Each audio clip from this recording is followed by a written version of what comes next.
Hi, my name is Joseph Bauer and I am the current Doctor of TARDIS Audios.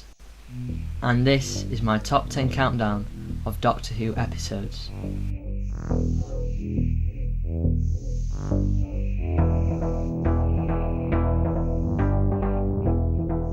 At number 10 comes The Deadly Assassin. The episode writing is very strong. It keeps you really engaged with the fast-paced drama unfolding and really explores Gallifrey and the Doctor's past. And a lot of things add to this episode, like the Doctor premonitioning the President's assassination in the Panopticon, the organ music playing building up to the end of Part 1, the concept of the Matrix before the Matrix films, and the revival of the Master after not having him for a few years, and the great cliffhanger to Part 1. Another thing that's great about this episode is the characters created, like Barusa for the first time, who we're very unsure about, but at the end gives the Doctor a reference to his time at the Academy before he left Gallifrey, and before we joined him on his journey.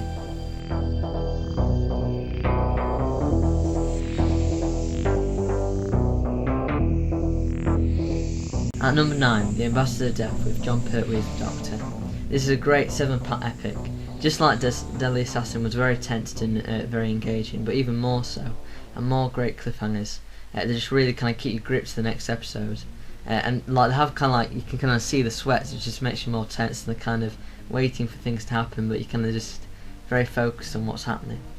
And some very good music in this one as well. There's a huge big action scenes as well in this episode, which is just really good. Like the moment the Doctor outwits his enemy. And an episode where the humans like are the villains and the aliens are the ones being like framed. It's a great 24 like episode to watch.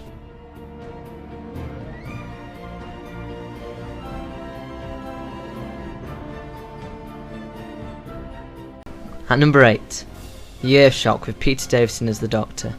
The episode is a very good tragedy that really revived the Cybermen as a Doctor Who menace after a break for 7 years, by showing how strong and heartless they are in like just really like beating like the Doctor and like the kind of humans on every kind of way really, and how they use emotions against their enemies. When they get the Doctor to unwittingly admit he has feelings for his companion Tegan, and for him to say that they are not a weakness, then the Cyber Leader orders for her to be killed, but the Doctor steps in the way, and the Cyberman mocks him, saying how he can have him do anything, all he has to do is threaten the girl's life. Also, Adric from the beginning of the episode feels like he doesn't belong and is being neglected.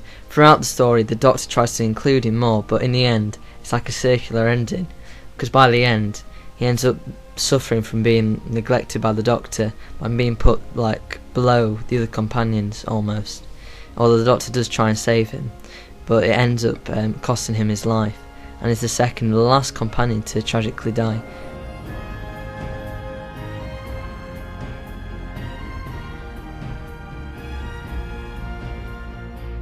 At number 7, Bad Wolf / Parting Ways with Christopher Eccleston as the Doctor. This is a huge finale episode. The first time we've had an actual like huge army the Doctor's had to face off.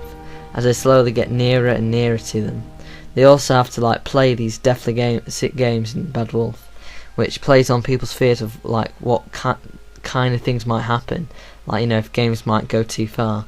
But to be fair, it's not like an actual stupid idea. I mean, what would people call the Colosseum and what happened there? They were deathly games really.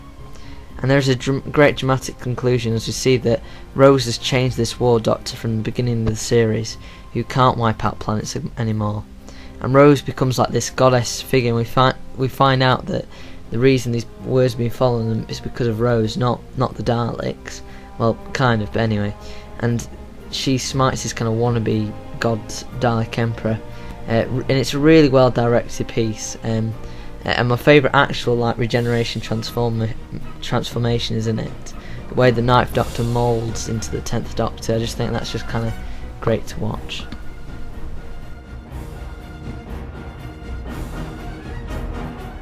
At number 6, we have Cursive Fendrich with Sylvester McCoy as the Doctor. This episode, although not a finale, is the first time in the series we realise that something has been following the Doctor and his companion throughout their journeys, and the Doctor didn't just choose the companion because he liked her, which in future series they have done. It just shows you like how kind of dark and like how like modern the kind of Sylvester McCoy era was. So it kind of highlights that, but it's also just kind of great to like what it really like gets you thinking. So this has been like almost like planned from the beginning kind of thing, and how they've been like a part of this like ancient game between good and evil. It's just kind of like these traditional ideas, but kind of put into a modern context and also in a futuristic one, because this is affecting the future, and the 1940s might be the beginning of the world apocalypse in the future. And we have these great kind of like zombie creatures, vampire creatures called the hemovores, have actually come back in time, and they're like these kind of polluted, evolved kind of creatures from these kind of poisons that have been released in their time. So a bit of a kind of, yeah, it's really weird. But anyway, it's really well played with actors like Nicholas Parsons, who played the Vicar, Anne Reid and Tom McBourke and Dinsdale Ladden, and the Seventh Doctor's just been very charming and manipulative and dark again. She's brilliant, like no shoes, no filthy, all that kind of thing. And we're also looking at Ace's past as well, and that relationship she has with that mother, and it's kind of looking at those kind of things. And we look at people's faith in this episode, and it's just it's kind of really great to kind of look at that, and religion, and kind of touches on that. And there's just some really great moments, like especially at the end when it's all reveals, like all these kind of things that have been happening, and the Doctor's kind of put to the test.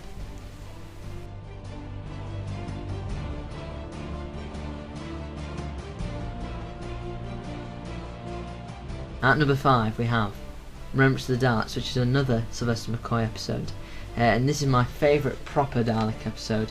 I like them in it throughout the whole episode. That for me made the Doctor more mysterious and put the Who back into Doctor Who, when he says he's more than just a Time Lord, and that he's completely like fooled everyone playing it blind at the end. And some great like scenes and just everything going back to the 1960s, going back to kind of like the start of Doctor Who, and a lot of references if you get them all from the series' history so far. And some great special effects as well in the episode, like the actual kind of spaceship was actually the like real size instead of just like an egg box kind of thing or whatever they use. And some great action explosions things, and a great little subplot with Ace where she's falling for this British sergeant, turns out to be working for the Daleks. So there's that kind of thing, and the Doctor almost like with her granddaughter starts saying, you know, it's okay kind of thing. So that was a really good episode.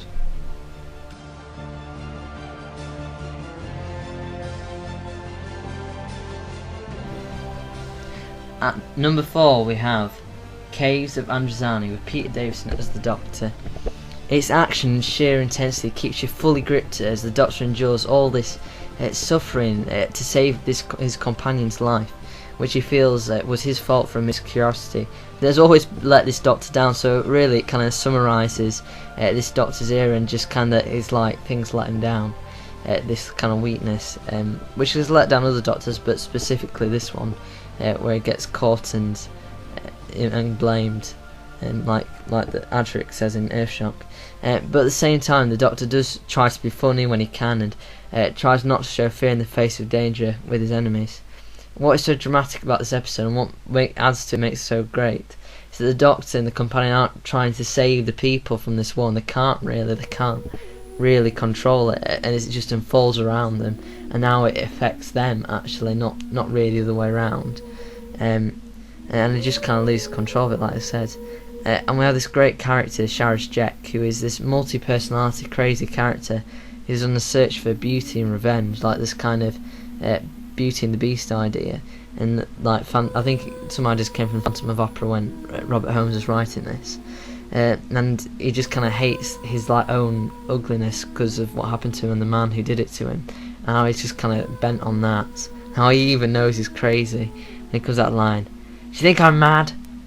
And the companion parrot says no, like out of fear, but then he just goes, "I am mad," just like that. And in the end we see that the terrorist like has a kind of caring side. He's not just kind of like this maniac, and actually you do really feel for him more than the other kind of characters who all kind of actually have been written to have this slightly dark side. Like even the president wants to kind of give the terrorist what he wants, because what the people want, which would be Morgus. So some really good acting and actors in this episode really. So it's a really strong episode, and some people probably regard it higher than me in Doctor Who order, and put it right at the top. Top.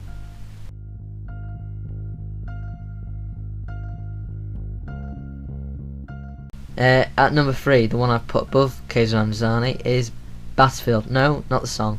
This is McCoy as the Doctor again.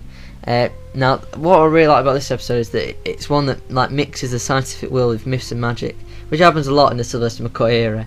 But it really like fires your imagination up, and the way it's kind of done with all the kind of explanations and action scenes, and just the kind of interplay between characters, like the kind of unit officer and the old like sergeant, although it's like kind of from a parallel universe. It's quite a bit to get around your head. And it also reinvents units to something we're more familiar with today, with like a female brigadier, which is a bit like in Planet of the Dead with Magambo.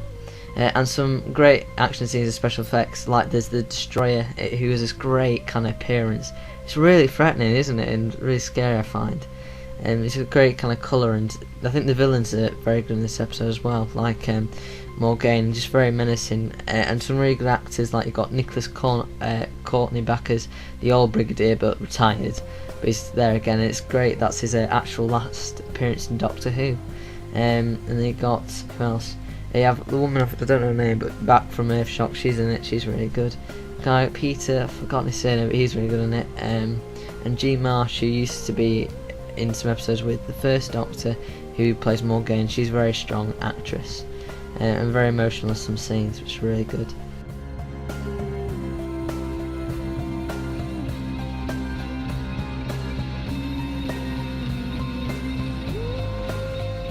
Number 2, The End of Time, with David Tennant as the Doctor. This for me was the best farewell to a Doctor, with like just, I think the thing is it put in quite a bit of comedy, which made it work, not just made it like a kind of dark kind of episode with the worst rescue ever. And the huge like chasing the kind of like slag heaps or whatever of London and stuff like that, and the dramatic kind of visions the Doctor gets from the Ood. And the Master is great in this episode, played by John Sim, who's just really good, and who comes back at this kind of man, which makes him very interesting, a bit like Sharash Jack, as he becomes very desperate and needy of the Doctor, and it kind of shows that kind of relationship with the Doctor they have, like they can't really exist with each other but can't really exist without each other kind of thing, which makes it frustrating and interesting kind of thing. There's also possibly my favourite Doctor Who scene when the Doctor decides to give up his life for Wilf, which is just a very dramatic scene and just very emotional, as he as well as another dramatic scene where he chooses whether they should kill or not, just like in Battlefield. And there's some great actors in this as well, like Timothy Dalton, Catherine Tate, Wilfred, who's played by Bernard Cribbins, John Sim. So yeah, it's a really good cast. It's a very good episode.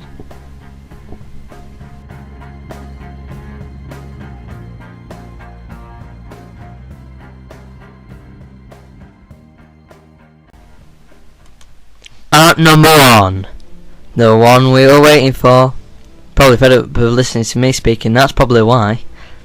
Anyway, the one, the Day of the Doctor, with Matt Smith as the Doctor, including David Tennant and John Hurt and Tom Baker and Peter Capaldi and clips of the other Doctors, if you count that.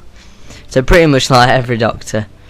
And this episode, I think, is the best testament to everything great from the show's history, with references to everything for all the fans. And it has the Doctor faces darkest moment in his past, and it just creates some very dramatic devices and moments that come out of that, like the use of the conscience and seeing these people from Gallifrey.